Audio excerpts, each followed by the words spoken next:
Yes. I assume people who are listening probably know, but I don't know if you've ever seen Yeah. the music video "Fat" by Weird Al. Have you ever seen that one? Yeah, Maybe. I'm sure I've heard of it. Yeah. Yeah. Well, so I'll back up and just tell the story. So that movie Eurovision came out on Netflix. I don't know, a few months ago, middle of the summer sometime, and so my wife put it on one day, and I was kind of paying attention, wasn't really, and then they start playing this song, and it's this very, I don't know, to me it's a great song, I love it, but it was probably supposed to be like a joke song in the movie. It's called Ya Ya Ding Dong, and it's a bunch of inappropriate innuendo. Think of "Wanna Be Your Lover" type stuff. Yeah. But it's done from like an Icelandic, like foreign kind of Euro sort of vibe, and it was great. And I heard the song, and I was like, well, I would like to cover that song, so I wrote it on my list. And then I started fiddling with it, and I started, okay, this wouldn't be too hard to do. I can just record this. And then I just said ding dong, and I'm like, well, I don't know where I just got the idea. Well, what if this was from the perspective of the three gentlemen at the beginning of the Fat video? They're trying to offer Al food. That would be kind of fun.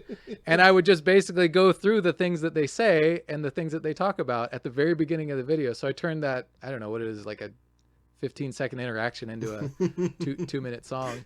And I just basically went through what they do and just worked that into the song, and it was fun. And then, so I finished it. I'm like, the song's good, but it needs accordion. And I had heard that UH Jeff had just started taking lessons. And I thought, well, he told me when I asked him something about, how well do you play? Just kind of out of curiosity. And he said, well, I can rock a C chord. And I just remembered that. And as I'm making Ya Ya or Yo Man Ding Dong, I'm like, well, wait a minute, this thing's in C. Actually, it was in C sharp, but I brought it down to C. And I'm like, well, he knows one of the three notes already, so maybe I'll see if he can play on it. And so I sent it to him and sent him a couple of tracks, and he knocked it out of the park. It was awesome. So I took his files and fit them in, and now the song is what it was meant to be. I tried to title the song, what is it? Yo, ding dong, man, ding dong, yo. Right, exactly what the guy says, I think, but it didn't make sense. So yeah, Yo Man Ding Dong. Okay, so let's take a listen to some Yo Man Ding Dong. When I see your thin physique that you try hiding away, I wanna give some food to you all day, all day. Yo man, ding dong, ding dong. This pizza slice is really wide and long. Yo man, ding dong, ding dong. Your zippers burst when you swell and sing that song. Yo man, ding dong, ding dong. Food from my pocket, it just can't be wrong. Yo man.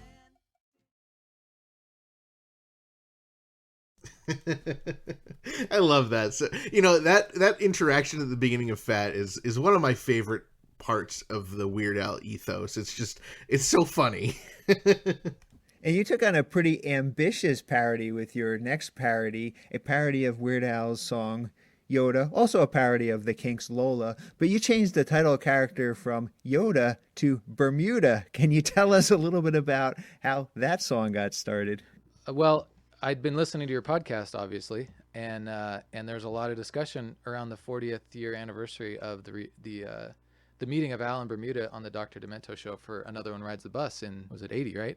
And I didn't really ever plan to record or cover Yoda, since it's really an original by someone else. But when the name Bermuda, the hook instead of Yoda, Bermuda, popped into my head, and it could have been from one of my kids just randomly singing it one day, I just thought, well, we have all this current stuff that's, we're all being reminded of this event that changed the world, essentially, right?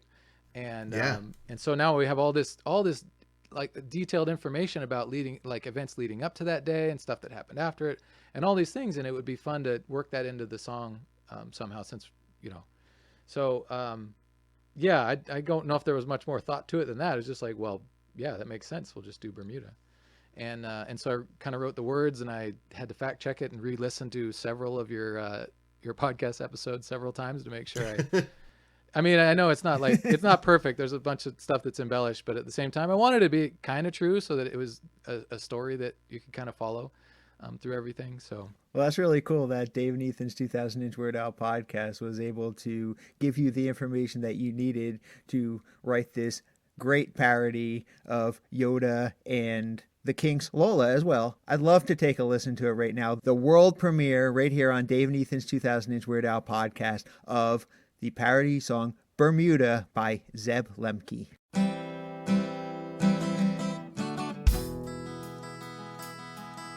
I met him on the set at KMET, where the doctor kept it fun and would play a great song about Yoda.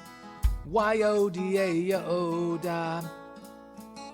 I saw the Nipper man sitting there with his pass. I asked him his name, and in a plummy voice he said, John. John Schwartz. "My pleasure to meet you."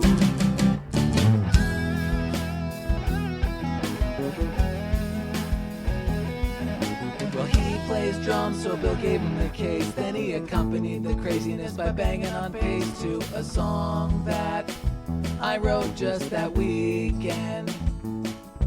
Well, he was great and wants to drum for me, but he will need a new nickname, so I now must decree him Bermuda. We'll call him Bermuda. Ba-ba-ba, Bermuda. It's kind of a weird name.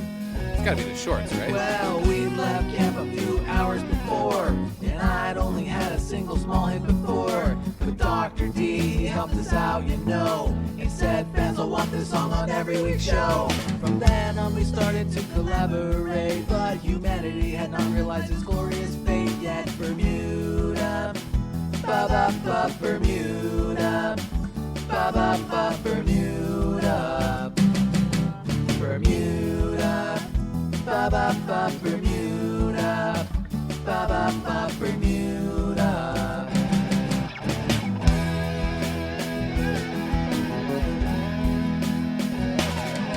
So he keeps the time with kicks, toms, and rhymes, while I sing a rhyme and I kick past my head. Well, I won't forget what Bermuda said. Said I'll stay away from off-tempo slides, and if you start to go astray, let the snare be your guide. Oh, Bermuda, ba-ba-ba, Bermuda. I know pop music's really got you annoyed, but remember, if you roast it, then we'll both stay employed. Oh, Bermuda, ba-ba-ba, Bermuda.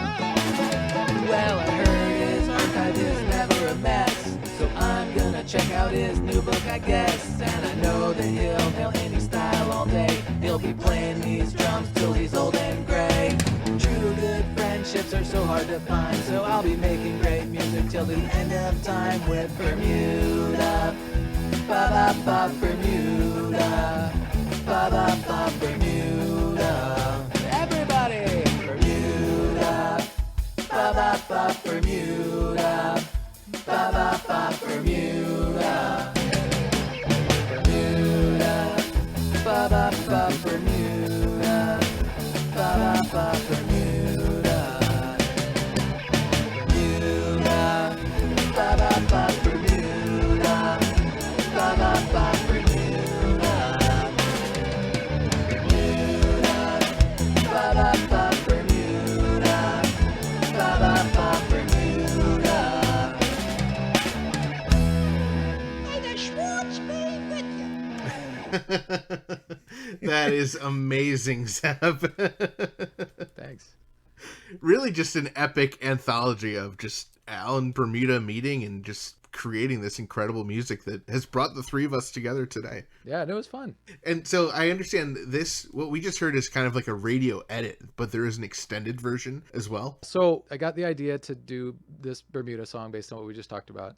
And I thought, well, I really love the Yoda chant. And I thought, I'd seen it live several times and I really liked it. And I thought, well, I'd really like to somehow do the chant. But so I went for it. And I listened to it and tried to figure it out. And I put together the Yoda chant. It's a bit of a mess, and it was, in hindsight, like not something I should have even tried. But I had fun doing it. But the way that I record is I do a song and I get it done and then I close it forever and I try not to go back to it.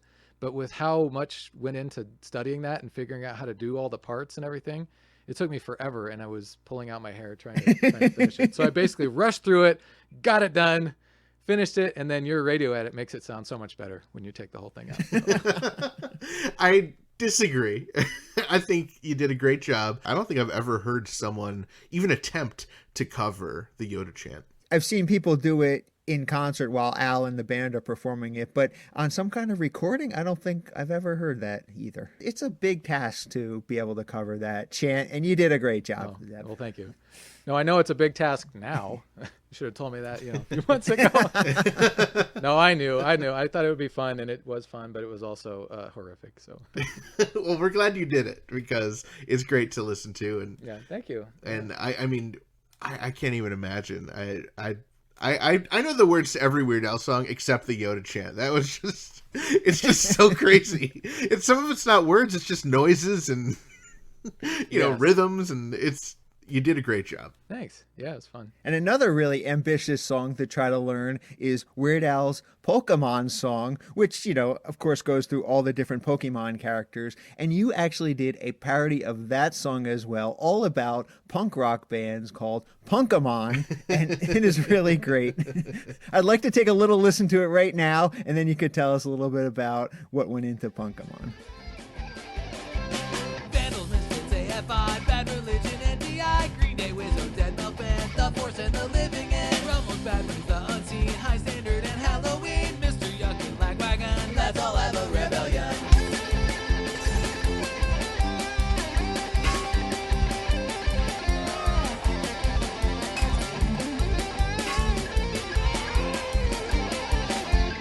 Dancehall Crushers, X-Ray Spec, Youth Brigade, and No Effects, RKL, Identities, and Suicidal Tendencies, Strung Out Black Bag, Husker Du, Free Throw Catchwords and Refuse, Offspring, Fear It Against Me, let's all resist tyranny. Great. I love that you're covering and parodying these really obscure Weird Al songs. I mean, this one was only ever released on the Pokemon 2000 movie soundtrack. It wasn't even on Medium Rarities. Where do you get the idea to do a song like this? I remember when I was in college finding one song online that wasn't like misattributed to him, that was some terrible Right. song you'd find on Napster that's inappropriate. Right. But I found Pokemon, and I was like, this is amazing. And I was really into bluegrass at the time, and just the dancing bass lines, I just really like them. And I'd grown up on, like, besides Weird Al, basically exclusively punk music. And then it was like later in high school I got into like bluegrass and stuff. And just that song has so much energy. It's just like a constant party. I never really got into Pokemon. I did watch Digimon, if you remember that one a little bit, but I got into Pokemon. I remember finding that song, and then I heard it again not too long ago, and I was just like, this song is just so amazing. And by now I'd done enough songs. I thought, well, I could probably figure this out. But I always listened to it and thought, well, punk doesn't really feature guitar very much, and this accordion is like absolutely phenomenal, and it's really fast. But I thought, well, I'll give it a shot. And so I figured it out. And I mean, before trying this, I already knew Al was a total virtuoso on accordion, and I knew that already. But then once I figured this out, I mean, translating it on guitar is a little bit different, but it's still just incredibly fast. And so you listen to mine, you can hear I like had to leave a few notes out just because I could not play that fast. But yeah, so I'd always loved punk music and punk bands, and I just one day, instead of singing about Pokemon, I just started rattling off punk bands, and I thought, well, Pokemon, Punkamon, I can work with that. And so I gave it a shot. It works. Yeah, it works. And then I kind of knew that a lot of the words would be hard to hear because it's sung pretty fast. So I made a little tiny video for that one too, just with basically a logo from each band as they scroll through. But yeah, it was a lot of fun. I do regret leaving out a certain important punk band, Ethan Ullman and the Eligible Spatulars, but maybe on version 2.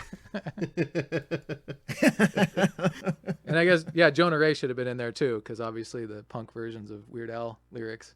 But I was happy to squeeze in the couple Al references I did make. So Can you give us a little hint of the Easter eggs? Catchwords, which is Metal Al's punk band, which was mentioned on your podcast about a year ago. Yeah. Your Mother, and that was one I heard, I want to say like March or April, from your show. Again, inspired by you guys.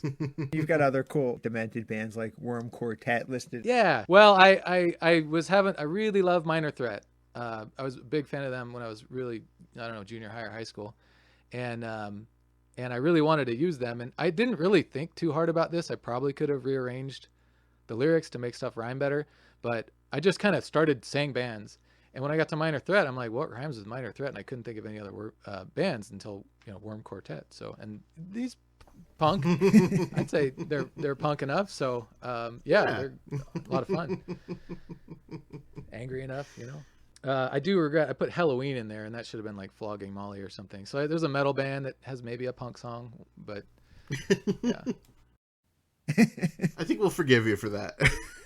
Oh, I guess so. The video has a couple Al references, a couple of the places where there's like some crashing sounds. There's Al's I don't know if it was a single or whatever. There's an image from Beat on the Brat where he's like smacking his accordion with a shovel or something. Yeah. Right. So I threw that image in there and a couple like that. I think the Polka Party cover had to be the cover of the video, just because yes. it's Al in a mosh pit essentially. So.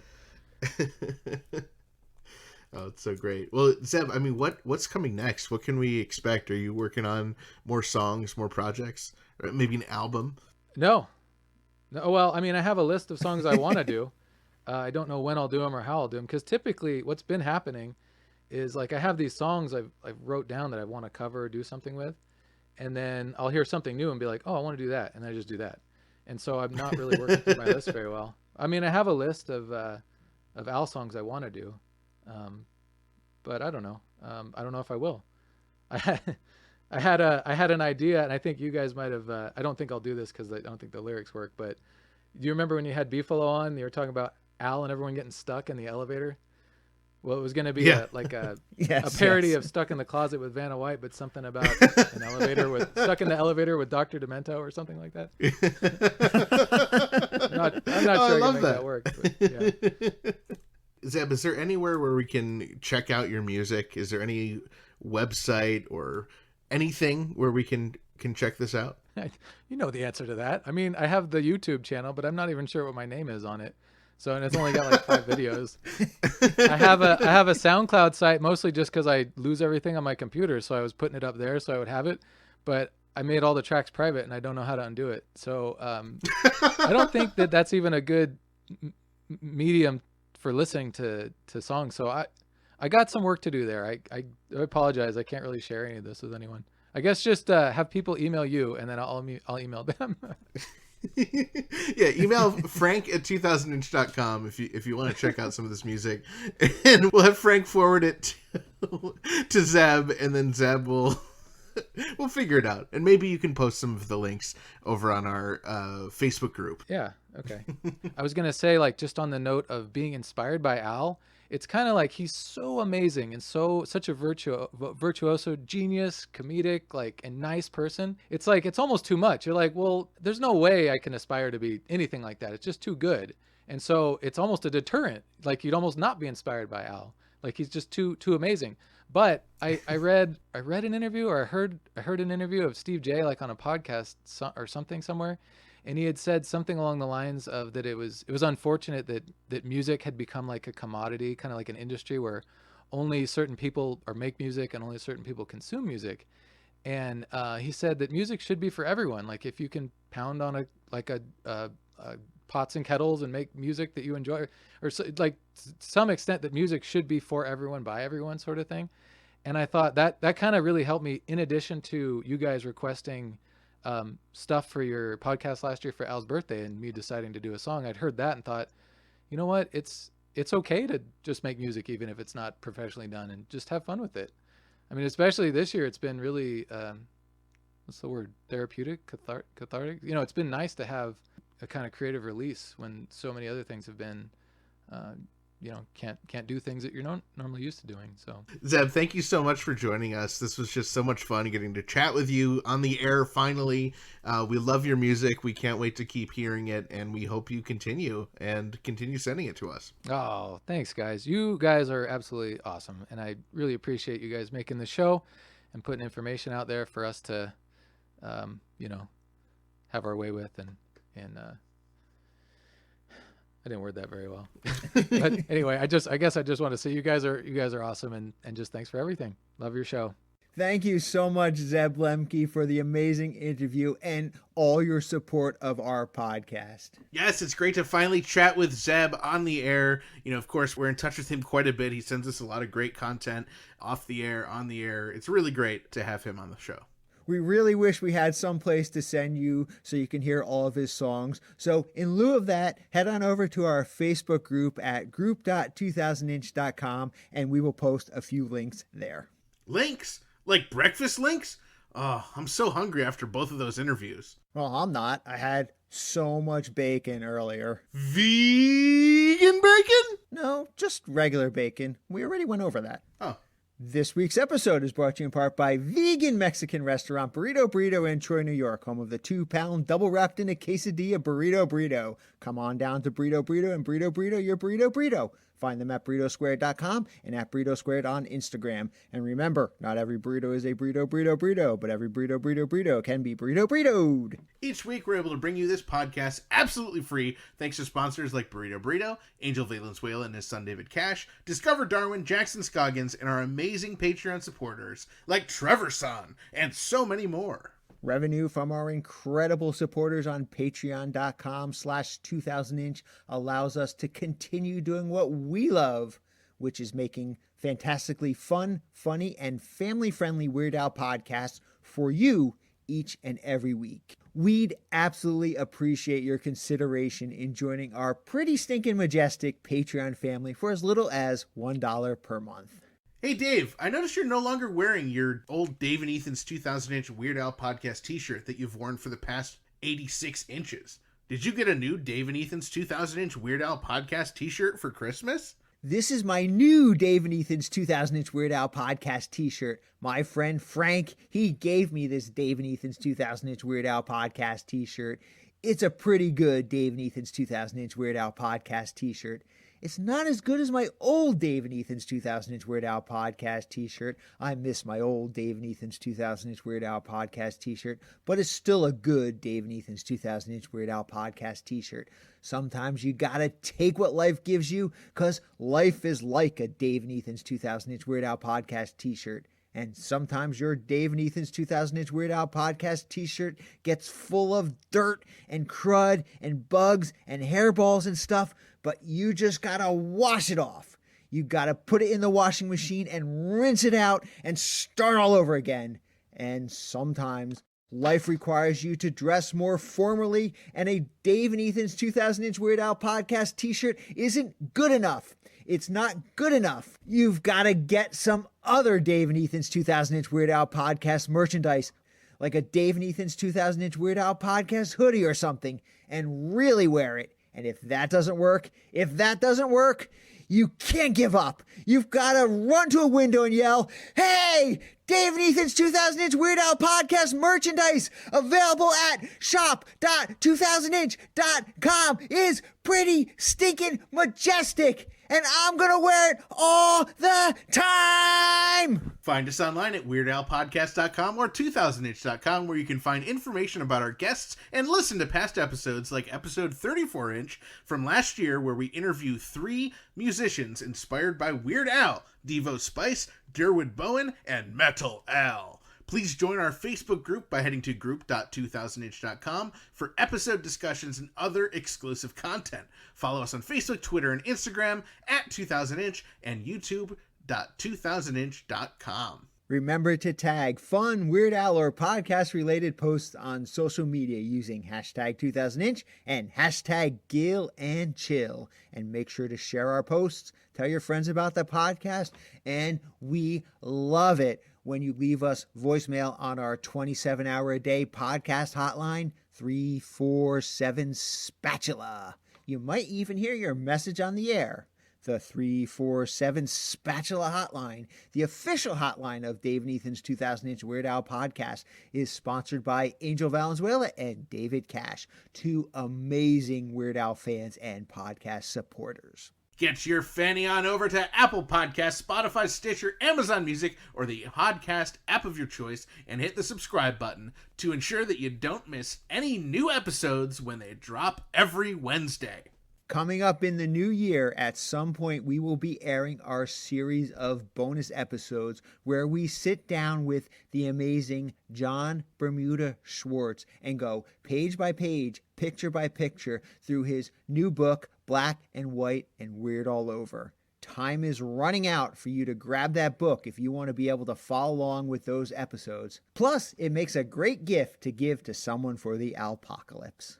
Thank you once again to our guests this week, David Sheepdog Grant, aka Sebastian Shepherd, and Zeb Lemke. A big thanks to all our listeners, subscribers, Patreon supporters, and sponsors, and everyone else who made this episode and podcast possible. If it's okay with you, Ethan, I would like to say the very last thing before the ending theme song plays for our very last episode of 2020. Yeah, sure.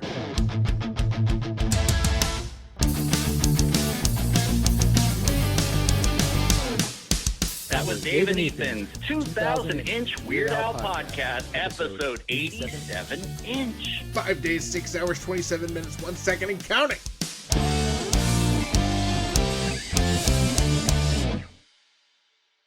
Bermuda, ba ba ba Bermuda, da ba ba ba da tin tin da tin tin da na tin tin da tin tin da dit da to get na giga tita cut tita gonna da to get na giga tita cut tita gonna da to get na giga tita cut. All right, that's enough.